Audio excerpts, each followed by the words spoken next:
Prieš pasirašant sutartį su vystytoju būtina užsipildyti kredito paraišką ir įsivertinti finansinės galimybės. Išsirinkdamas nekilnojamą turtą arba pradėdamas žvalgyti nekilnojamą turtą turėtų kreiptis į banką, preliminariai įsivertinti savo finansinės galimybės.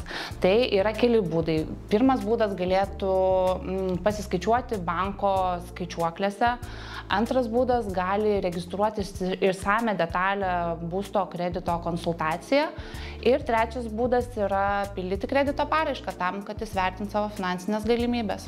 Pasirašant preliminarią sutartį su vystytoju, klientas negaus iš karto kredito, mes tiesiog užsipildę paraišką įsivertinsim finansinės galimybės ir lauksim, kol artės notarinis sandoris.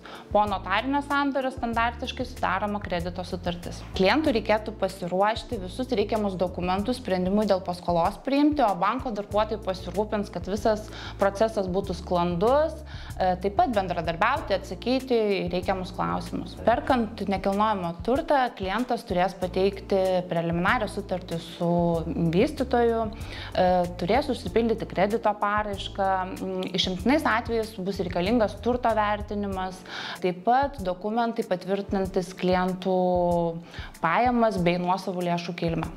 Standartiškai sprendimą dėl paskolos suteikimo priimam per 3 darbo dienas.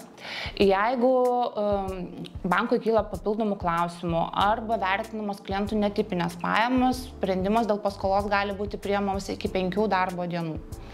Netipinės pajamos yra tos pajamos, kurias klientai gauna ne pagal darbo sutartį, tai kaip pavyzdys individuali veikla, verslo liudijimas, mažoji bendryja ir kitos netipinės pajamos. Jeigu klientai keičia darbovietės ir bendro stažo trūkio nėra ilgiau negu mėnesį, tai pakanka pralaukti bandomąjį laikotarpį. Jeigu bandomasis laikotarpis nenustatytas, tada jau vertinama individualiai. Reiktų paminėti, kad klientas pirkdamas turtą su būsto paskola turi turėti bent 15% pradinį įnašą. Pradinis įnašas turėtų būti nuosavos neskolintos lėšos.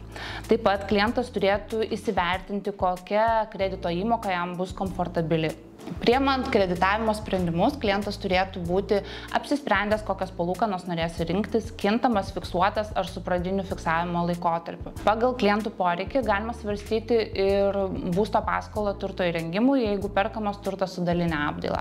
Klientas pasiskaičiuoja preliminariai savo sąmatas, mes vertinam.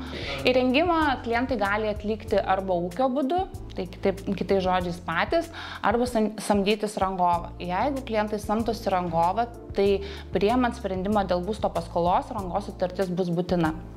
Atsiskaitimas bus tiesiogiai su rangovu po visų darbų atlikimo. Jeigu klientai apdailą daro patys arba kitaip įrenginėja turtą ūkio būdu, tai reiškia, kad investuoja pradžiai nuosavas lėšas, investavę visas lėšas darosi turto vertinimą ir kreditas įrengimui yra išmokamas nuo pakilusios turto vertės.